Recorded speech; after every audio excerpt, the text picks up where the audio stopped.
श्री गुरुदेव की वंदना, गुरुदेव की वंदना के साथ संतों की वंदना, संत समाज को तीर्थराज प्रयाग की उपमा दी।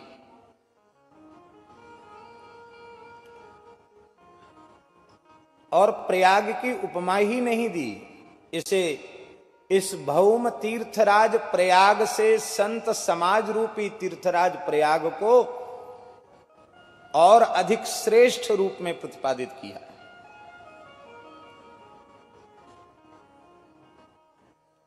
तीर्थराज प्रयाग में हमें जाना पड़ेगा, समय निकालना पड़ेगा।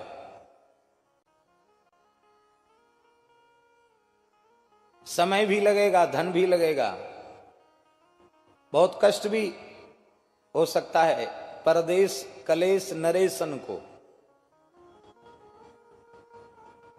हम चाहें भी तो तीर्थराज प्रयाग चलकर यहां नहीं आ सकता, हमें वहां चलकर जाना पड़ेगा। किंतु ये संत समाज रूपी तीर्थराज प्रयाग इस समय चलकर सूरत की नगरी में भी आ गया। माघ में सब लोग तीर्थराज प्रयाग में जाकर स्नान करते। हमारे वृंदावन के हिसाब से तो इस समय बहुत गर्मी, इस समय वृंदावन में भी बहुत ठंड है।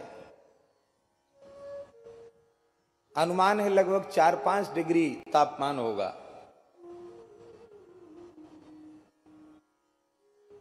पर देखो, एक कौड़ी भी खर्च नहीं भई, शीत का क्लेश भोगना नहीं पड़ा। और इस संत समाज रूपी तीर्थराज प्रयाग में सत्संग सुधा त्रिवेणी में हम सबको अवगाहन करने का अवसर मिला है।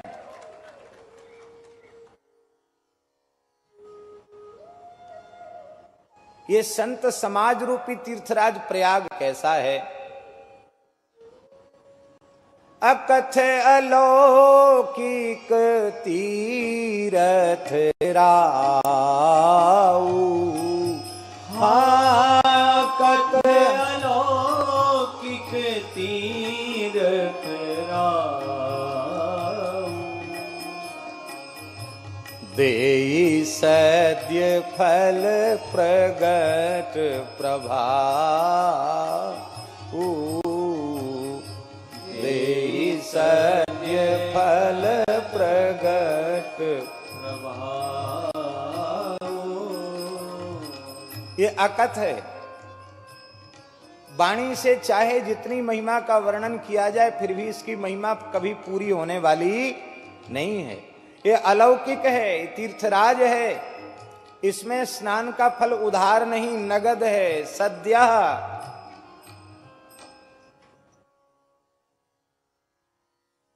कैसे पता चलेगा?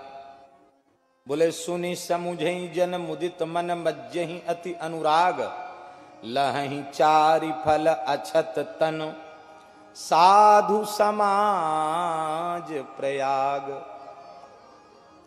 तीर्थराज प्रयाग में मरण, तीर्थराज प्रयाग का आश्रय लेने वाले को भी धर्म अर्थ काम मोक्ष की प्राप्ति होगी। जीते जी नहीं, जीते जी धर्म लाभ भी हो सकता है, अर्थ लाभ भी हो सकता है, काम लाभ माने कामनाओं की पूर्ति का लाभ भी हो सकता है, पर मोक्ष लाभ तो मरने के बाद ही होगा। पर इस संत समाज रूपी तीर्थराज प्रयाग में स्नान कर लेने से लहहि चार फल अछत तन, शरीर के रहते हुए हमें जीते जी धर्म अर्थ काम मोक्ष चारों पुरुषार्थों की सिद्धि प्राप्त हो जाएगी, जीवन मुक्ति प्राप्त हो जाएगी। इस सत्संग रूपी साधु समाज रूपी तीर्थराज प्रयाग में कोई गोता लगावे तो सही, तत्काल उसका फल मिलेगा। क्या फल मिलेगा? कोई कौआ इसमें गोता लगा ले, कौआ, कोई कौआ इसमें गोता लगा ले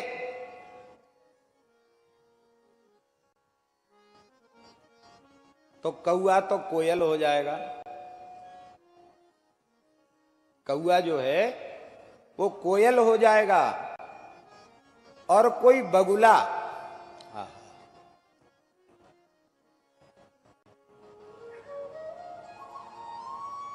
और कोई बगुला इसमें स्नान कर ले तो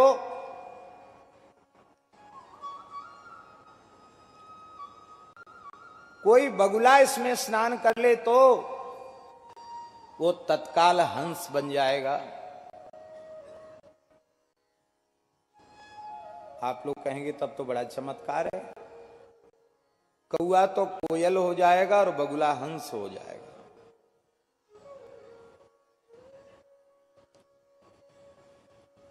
देखो, कौआ और कोयल में अंतर क्या है? एक साथ दोनों सामने उपस्थित हों तो आप अंतर पता नहीं लगा सकते हैं। बड़ी मुश्किल से उनमें अंतर समझ में आएगा आपके। पर ये अंतर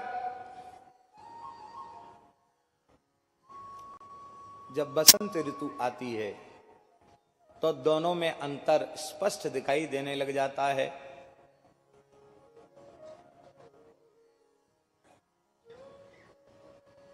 काको कृष्णः पिकः कृष्णः, कौआ भी काला है, कोयल भी काली है, कोई अंतर नहीं। पर प्राप्ते वसंत समये काकः काकः पिकः पिकः, बसंत का समय आने पर कौआ कौआ और कोयल कोयल प्रमाणित हो जाती है। कोयल की वाणी बड़ी मीठी होती है, बहुत मीठी वाणी होती है कोयल की। इसका मतलब कौए के जैसी कर्कश कठोर वाणी बोलने वाले जीव भी इस सत्संग सुधा रूपी त्रिवेणी में तीर्थराज प्रयाग में स्नान करके उनकी कर्कशता चली जाती है। बोलो, मानस जी का एक वक्ता काक शरीर में है कि नहीं? श्री काक भुषुंडी जी महाराज कौए के शरीर में। यद्यपि उन्हें यह सुविधा प्राप्त है कि वे जब चाहें तब उस काक शरीर को बदल सकते हैं, लेकिन वे बदलते नहीं हैं।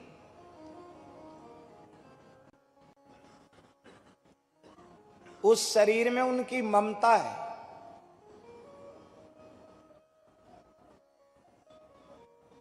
क्योंकि उस काक शरीर पर श्री रघुनाथ ने कृपा की है। उस काक स्वरूप में श्री रघुनाथ जी का करगंज मस्तक पर पधराया गया है। और भैया, सबसे श्रेष्ठ शरीर कौन सा है? सबसे सुंदर शरीर कौन सा है? आहा,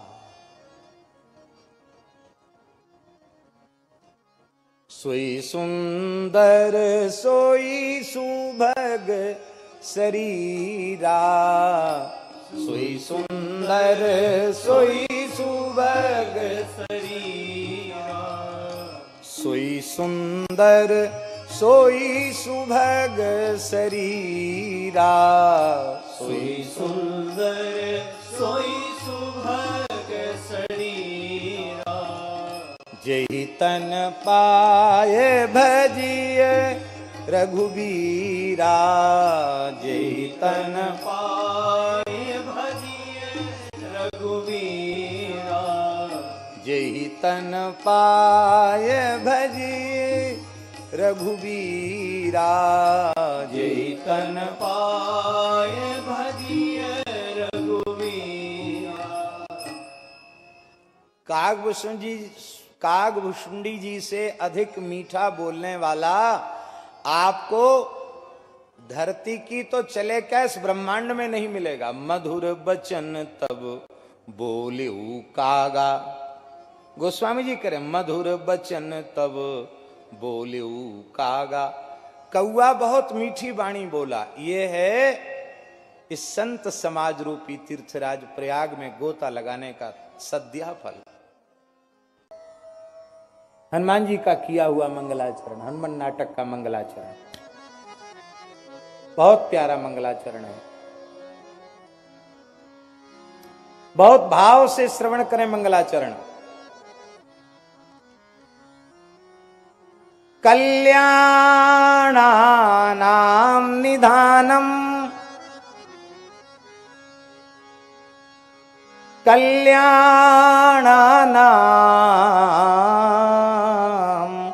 निधानम, कलिमलमथनम पावनम पावनानां,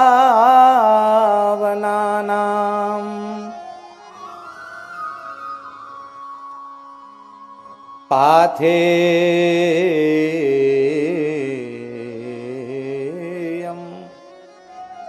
यन्मुमुक्षो सपदि परपद प्राप्तये प्रस्थितस्य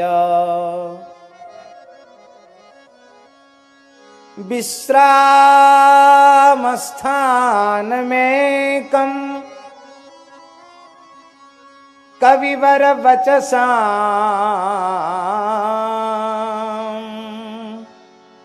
जीवनं सज्जनानां, बीजं धर्मद्रुमस्य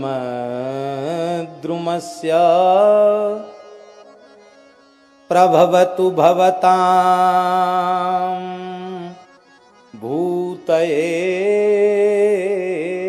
राम नाम। बीजं धर्मद्रुमस्य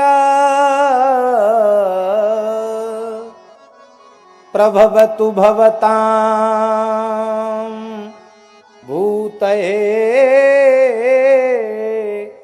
राम नाम, प्रभवतु भवतां भूतये राम नाम। हम आप सबका राम नाम कल्याणकारी हो, हमारा आप सबका श्री राम नाम कल्याण करे, हम सबके लिए कल्याणकारी हो, हम सबका मंगल करे, कल्याण करे। कैसा राम नाम? कल्याणानां निधानम, समस्त कल्याणों का निधान है। कल्याणस्य निधानम नहीं, कल्याणानां निधानम। जितने भी वेदादि शास्त्रों में कहे गए कल्याणकारी साधन हैं, वे समस्त साधन श्री राम नाम से ही उत्पन्न होते हैं। एक भाव तो ये उनका निधान है, वहीं से राम नाम से ही कल्याणकारी साधन प्रकट होते हैं। दूसरा भाव, स्वामी जी, कल्याण के जितने साधन हैं वेदादि शास्त्रों में कहे गए, उन साधनों का सविधि सम्यक कोई अनुष्ठान कर ले, किंतु कल्याण जिससे उत्पन्न होते हैं उस राम नाम का आश्रय न ले, तो वे साधन भी त्रुटिपूर्ण रह जाएंगे, दोषपूर्ण रह जाएंगे, और वे त्रुटि युक्त साधन जीव का कल्याण करने में समर्थ नहीं होंगे। इसलिए प्रत्येक साधन के साथ राम नाम का पुट रहना ही चाहिए। बिना राम नाम के कल्याण संभव नहीं है, बिना हरि नाम के कल्याण संभव नहीं। कल्याणानाम निधानम। और ये राम नाम कैसा है? कलिमल मथनम। और किसी भी साधन से कली के दोषों की निवृत्ति नहीं होगी। यदि कली के मल से, कली के दोषों से बचने का यदि कोई श्रेष्ठतम सरलतम साधन है, तो वो साधन है श्री राम नाम। कलिमल मथनम। चाहे जैसा भयंकर कलिकाल हो, श्री राम नाम का अनन्य भाव से आश्रय लेकर के कली के दोषों से बचा जा सकता है। अनेक महानुभाव बचे, और ये कैसा है? पावनम पावनानाम, पवित्रों को भी पवित्र कर देने वाला है। कहना ये चाहिए था कि अपवित्रों को पवित्र करने वाला है, पर पवित्रों को पवित्र करने वाला, ये हनुमान जी ने कहा, इसका क्या प्रयोजन है? देखिए,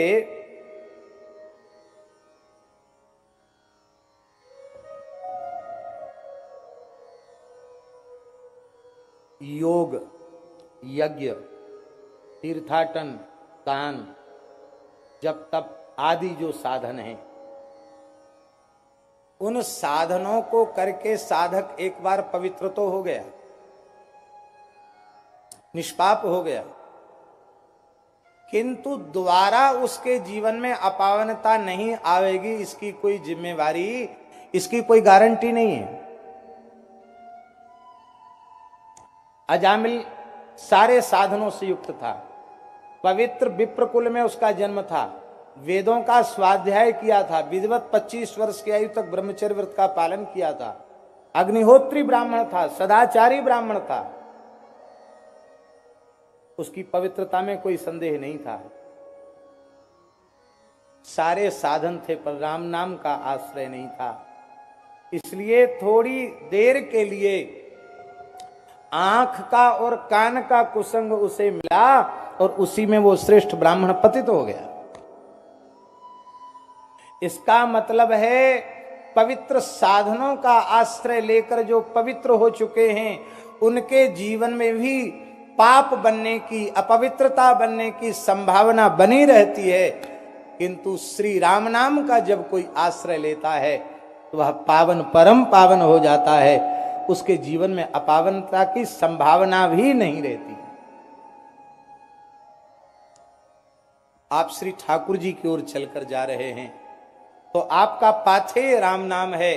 जैसे बिना टिकट के आप यात्रा नहीं कर सकते, आपको यहां से मथुरा जाना है तो आपको यात्रा का सारा बंदोबस्त करना पड़ेगा, ट्रेन में टिकट कराना होगा, रिजर्वेशन का पैसा भी खर्च करना होगा, समय भी, और भी कुछ व्यवस्था जुटानी पड़ेगी आपको, उसके बिना आप यात्रा नहीं कर सकते।